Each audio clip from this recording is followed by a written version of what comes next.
Ito namang agarang pagresolba sa 97 cases ng karahasang may kaugnayan sa katatapos lamang na eleksyon.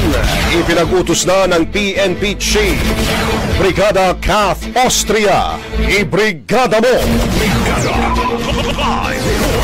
Ipinag-utos ni PNP Chief General Romel Francisco Marbil sa lahat ng PNP units sa bansa na bilisan ang investigasyon at resolusyon ng mga naitalang insidente ng karahasan na may kinalaman sa katatapos lamang na 2025 national and local elections.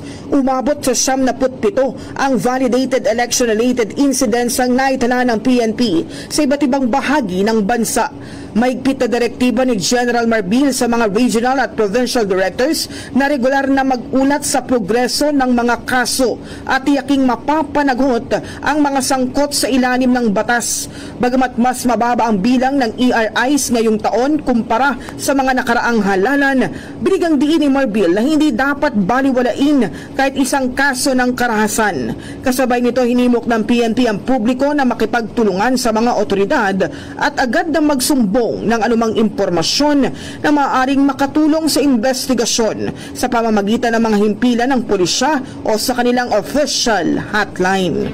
In the heart of changing lives, ako si Brigada Kath Austria ng 105.1 Brigada News sa Manila, The Music and News Authority. Brigada Balita Nationwide. Ang bahaging ito ay hatid sa atin ng Mom's Love ES1 Capsule. Simulang tuparin ang pangarap ng iyong anak. And starting now,